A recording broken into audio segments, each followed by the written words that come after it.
सुखवीर नाम का एक मजदूर आदमी अपनी पत्नी सुनीता और एक 10 साल के बेटे सोहन के साथ रहता था। सुखवीर बहुत ही ईमानदार और सीधा साधा आदमी था। तुम तो जानते ही हो, बरसात शुरू हो गई है। पिछली बार बरसात के दिन कितनी मुश्किल से कटे थे। घर की छत जगह जगह से टूटी हुई है। अगर तुमने इस बार भी कोई इंतजाम नहीं किया तो पहले जैसा हाल हो जाएगा। बारिश का सारा पानी घर में आएगा। तुम सही कहती हो सुनीता, पिछली बार की बरसात ने बहुत परेशान किया था। इस बार कैसे भी करके छत की मरम्मत जरूर करवानी होगी। सुनीता, मैं मालिक के पास जा रहा हूँ, वो जरूर मेरी मदद करेंगे। अगर मालिक ने पैसे दे दिए तो मैं कल ही छत की मरम्मत करवा दूंगा। इतना कहकर सुखवीर अपने मालिक के पास चला जाता है। मालिक, तुम तो जानते ही हो, इस समय घर में एक भी पैसा नहीं है। बरसात शुरू हो गई है, घर की छत जगह जगह से टूट रही है और मैंने छत की मरम्मत नहीं करवाई तो बारिश का सारा पानी घर में आएगा। पिछली बरसात में तो मैंने अपने घर का सामान अपने पड़ोसी के घर में रख दिया था, लेकिन उसने इस बार सामान रखने से मना कर दिया। अगर इस बार छत की मरम्मत नहीं करवाई तो बारिश के पानी से घर का सारा सामान खराब हो जाएगा। मालिक, मुझे थोड़े बहुत पैसे दे दीजिए, अगले महीने की तनख्वाह में काट लेना। सुखवीर, तुम्हें अच्छी तरह से पता है मैंने कभी तुम्हें किसी चीज के लिए मना नहीं किया। मैंने हर समय तुम्हारी मदद की है और तुम ये भी जानते हो कि हमारी फैक्ट्री दिन पर दिन घाटे में जा रही है। इस फैक्ट्री की वजह से मुझे बहुत नुकसान हो गया है, इसलिए मुझे ये फैक्ट्री बंद करनी होगी। तुम भी अपने लिए कहीं और काम तलाश कर लो। मालिक, ऐसे में मुझे कहाँ काम मिलेगा? मैं तो आपसे बस थोड़े पैसे उधार लेने आया था, लेकिन आपने तो मुझसे मेरा रोजगार ही छीन लिया। सुखवीर, मैं तुम्हारी परेशानी समझता हूँ, लेकिन मैं भी मजबूर हूँ। जब धंधा ही चौपट हो गया तो मैं तुम्हें पैसे कहाँ से दूँ? सुखवीर, मुझे भी तुम्हारी तरह अपने परिवार की चिंता है। मुझे भी कोई दूसरा काम देखना होगा घर के गुजारे के लिए। बेचारा सुखवीर मायूस होकर अपने घर चला जाता है। सुनीता, मालिक ने पैसे देने से मना कर दिया है। इस बरसात में उनका भी हाल हमारी ही तरह है। मालिक ने फैक्ट्री बंद कर दी है, इसलिए मुझे भी काम से निकाल दिया गया। अब मुझे कोई और काम तलाश करना होगा। ये तो बहुत बुरा हुआ जी। ऐसी बरसात में कहाँ काम मिलेगा? पहले तो छत की चिंता थी, लेकिन अब तो काम भी नहीं रहा। जब काम ही नहीं है तो छत की मरम्मत कैसे होगी? सुनीता, तुम परेशान मत हो, मैं कल जाकर जरूर कोई काम ढूंढ लूंगा। अगर ईश्वर ने चाहा तो हम इस छत की मरम्मत भी करवा देंगे। अगले ही दिन सुखवीर काम की तलाश में निकल जाता है।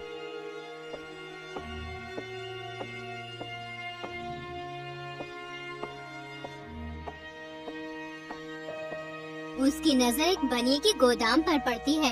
उसने सोचा, यहाँ जाकर पूछना चाहिए, इस गोदाम में मुझे जरूर कोई काम मिल जाएगा।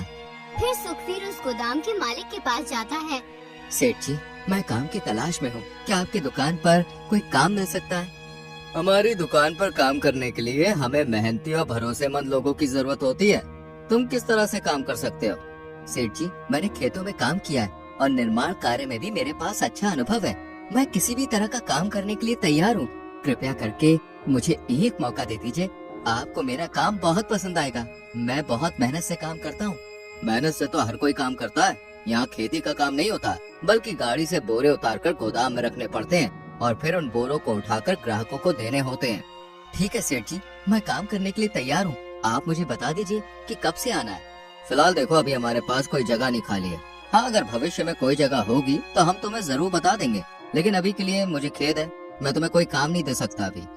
ये सुनकर सुखवीर मायूस हो जाता है और फिर वहाँ से चला जाता है। उसके बाद सुखवीर जगह जगह काम ढूंढने लगता है। काम की तलाश में उसे सुबह से शाम हो जाती है, लेकिन सुखवीर को कहीं भी काम नहीं मिलता। इसलिए वो सोचता है, पूरा दिन हो गया लेकिन कोई काम नहीं मिला। मैं सुनीता से कितने विश्वास से कहकर आया था कि आज जरूर छत की मरम्मत का इंतजाम कर दूंगा, लेकिन अब तो घर में कुछ राशन भी नहीं बचा है, नौकरी भी चली गई। हे ईश्वर, मेरी मदद कर। बेचारी सुनीता मेरी वजह से कितना कष्ट सह रही है।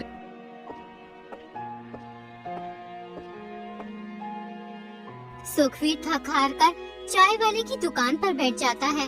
तभी सुखवीर से एक आदमी कहता है, आज अखबार में आया है कि इस बार बहुत बारिश होगी, लगभग 1 महीने तक लगातार, और बाढ़ आने का खतरा भी है। भाई, कैसी बातें कर रहे हो? ईश्वर न करे ऐसा हो। अगर 1 महीने लगातार बारिश होगी तो किसान और गरीब लोग कैसे जिएंगे? बारिश की वजह से सारी फसलें मर जाएंगी। और गरीब लोग का कारोबार बंद हो जाएगा। अरे भाई, जो अखबार में लिखा है मैं तो बस वही बता रहा हूँ तुम्हें। अरे अखबार वाले तो कुछ भी उल्टा सीधा छाप देते हैं जिससे अखबार ज्यादा बिके।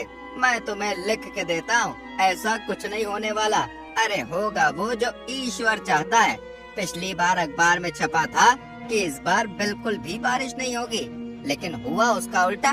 पिछली बार कितनी बारिश हुई थी। अरे मेरी दुकान भी चूने लगी थी। इसलिए अखबार में छपी बातों पे ध्यान मत दिया करो। मुझे लगता है तुम सही कह रहे हो। हमें अखबार की बातों पर विश्वास नहीं करना चाहिए, लेकिन हाँ, हमें होशियार रहना चाहिए ताकि अगर कोई समस्या आए तो हम तैयार रहें। सुखवीर को इन दोनों आदमियों की बातें अजीब लगती हैं, इसलिए वो वहाँ से उठकर अपने घर चला आता है।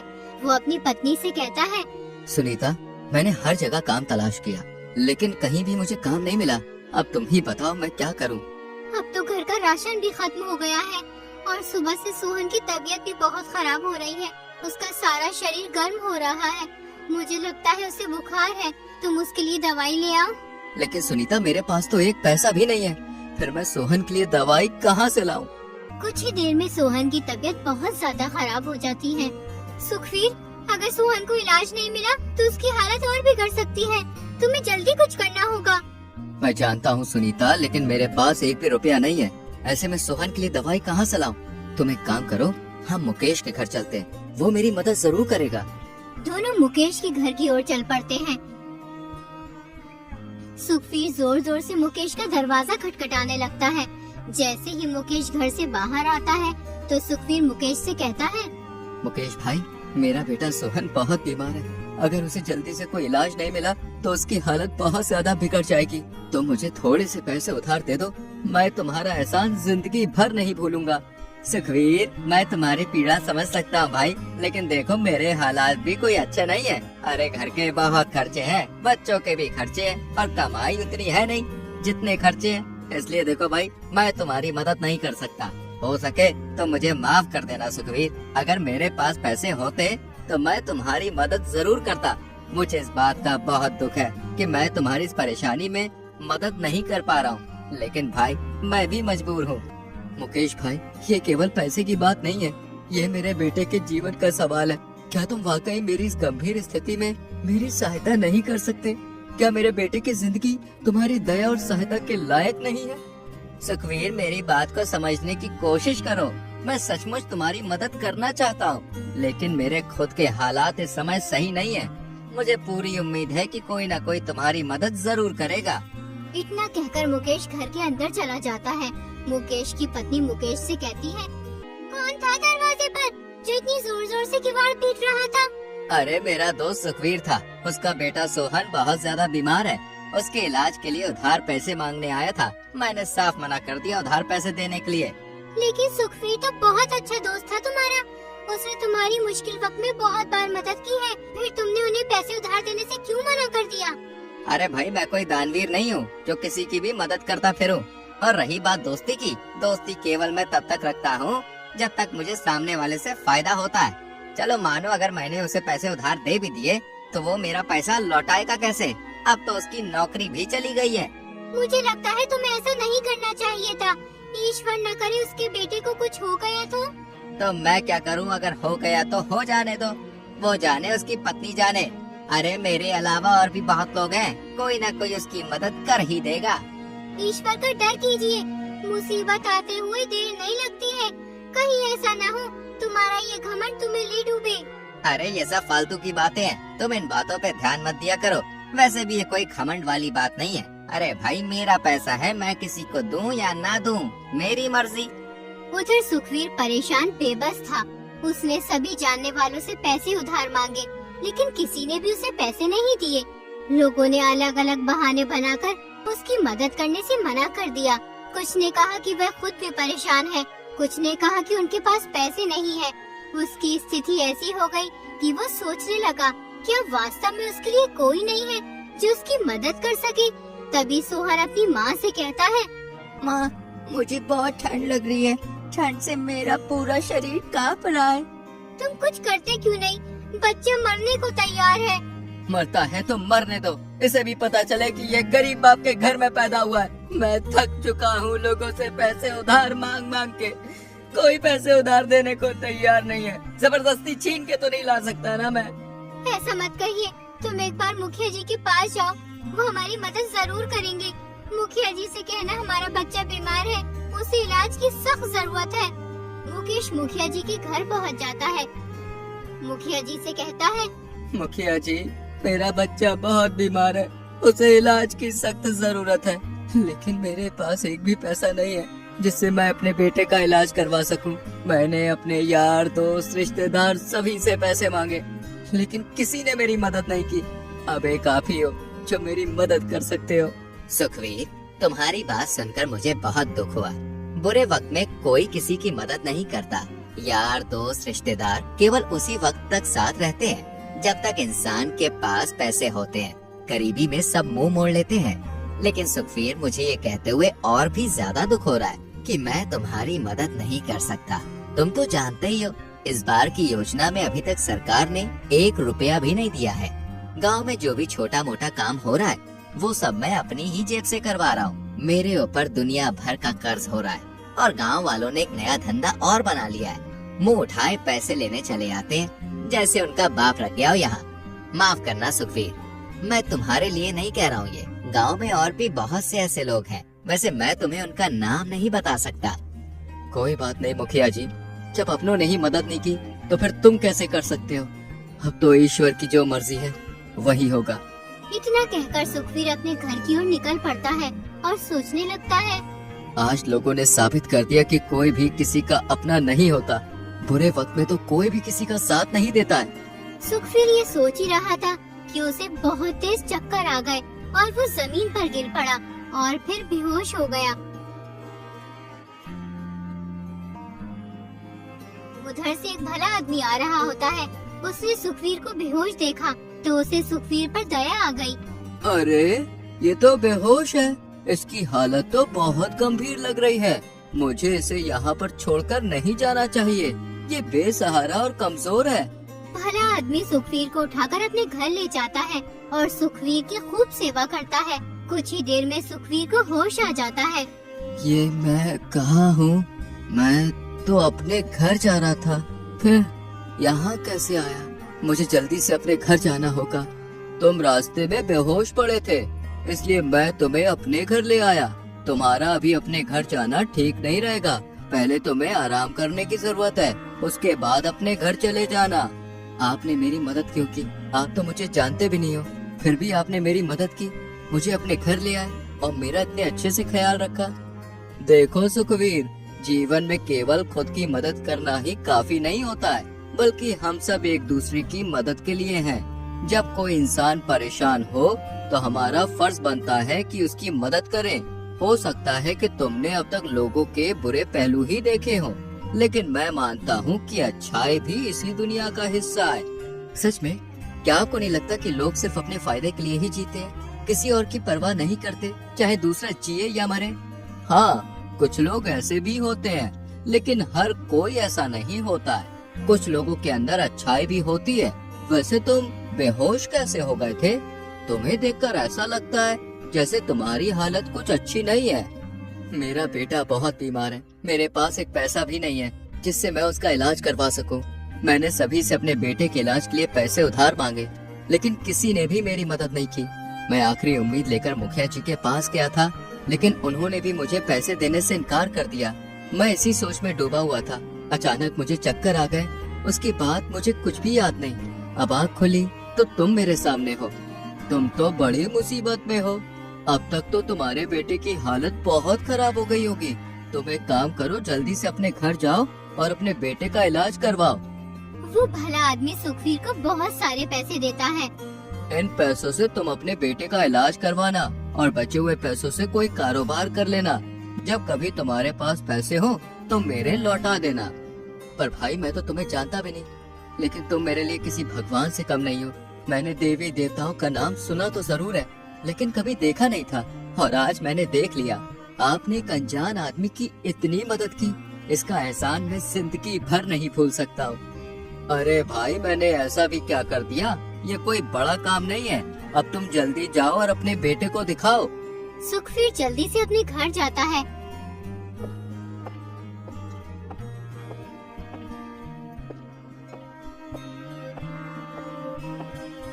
और अपने बेटे का इलाज करवाता है। कुछ ही दिनों में सुखवीर का बेटा ठीक हो जाता है। एक दिन सुनीता सुखवीर से कहती है, आपने मुझे बताया नहीं, आप पैसे कहाँ से लाए थे? सुनीता, ये पैसे मुझे एक आदमी ने दिए थे। मैं तो उसे जानता भी नहीं कि वो कौन था, लेकिन मेरे लिए किसी भगवान से कम नहीं था। मैंने उससे उसका नाम पूछा, लेकिन उसने मुझे नाम बताने से इनकार कर दिया। मैं उसे जंगल में बेहोशी की हालत में मिला था।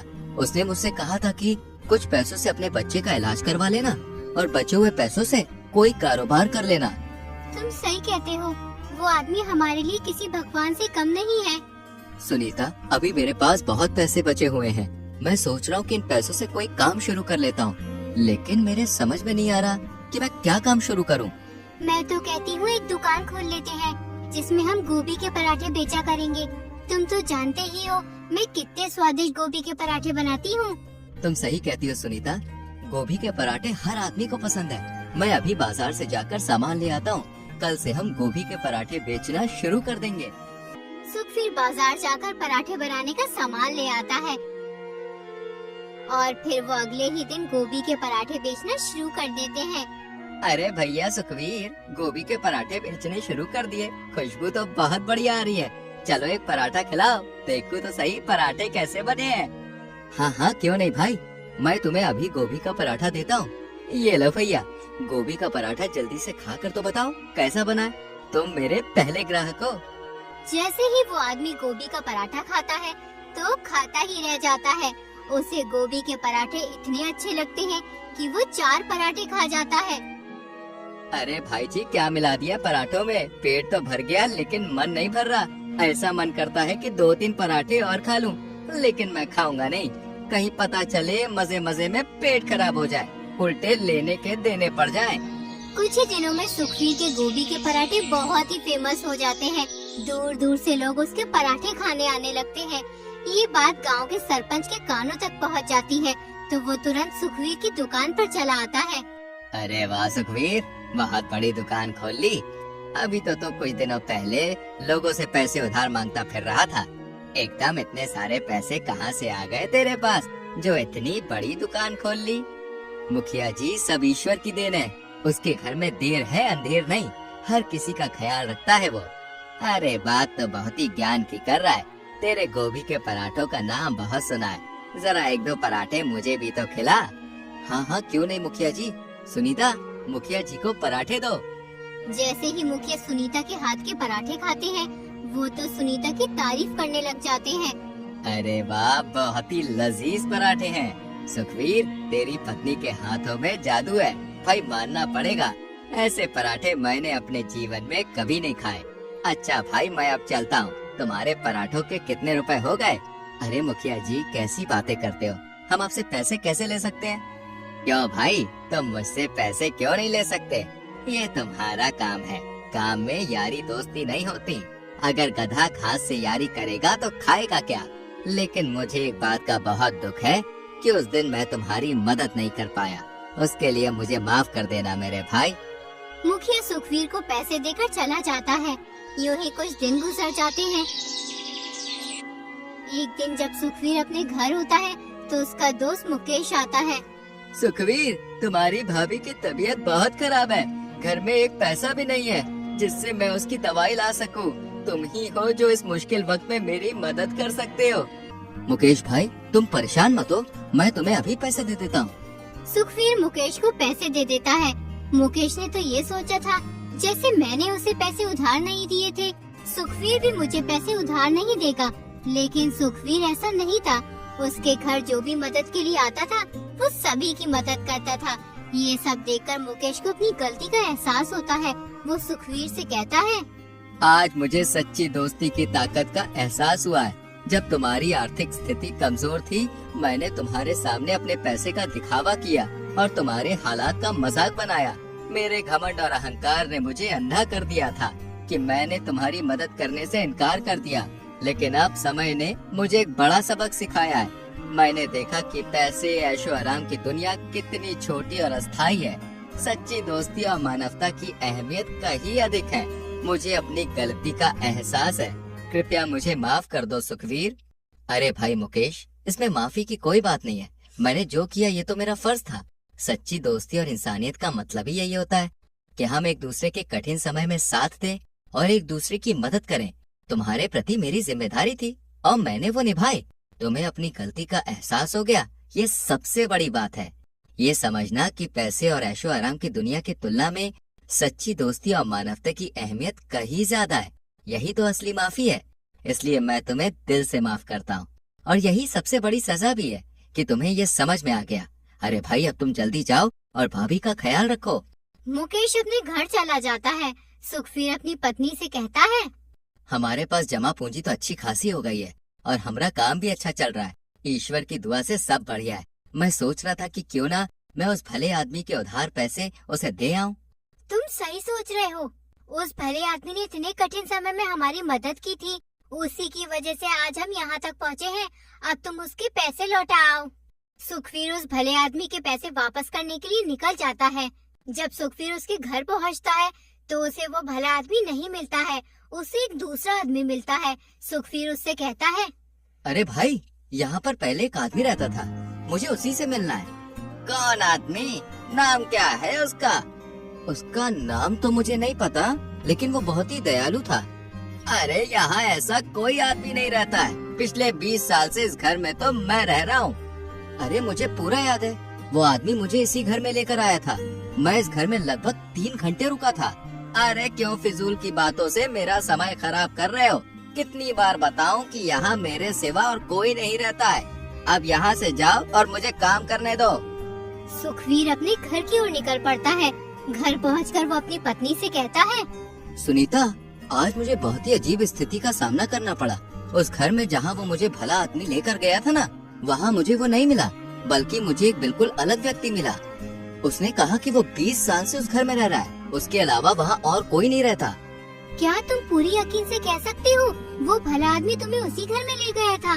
अरे हाँ, मुझे पूरी तरह से यकीन है।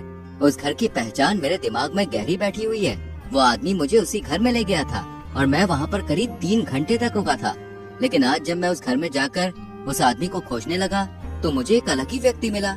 उसने बहुत ही जोर देकर कहा कि वो 20 साल से वहाँ पर रह रहा है और उसके अलावा वहाँ कोई नहीं रहता। मुझे लगता है कि ईश्वर ने हमारी मदद एक रहस्यमय तरीके से की है। तुम्हारी ईमानदारी और अच्छाई की वजह से ही हमें वो मदद मिली थी। उसके बाद सुखवीर जरूरतमंदों की खूब मदद करने लगता है। कुछ ही दिनों में वो एक बड़ा सा घर बना लेता है और फिर खुशी खुशी अपने परिवार के साथ रहने लगता है।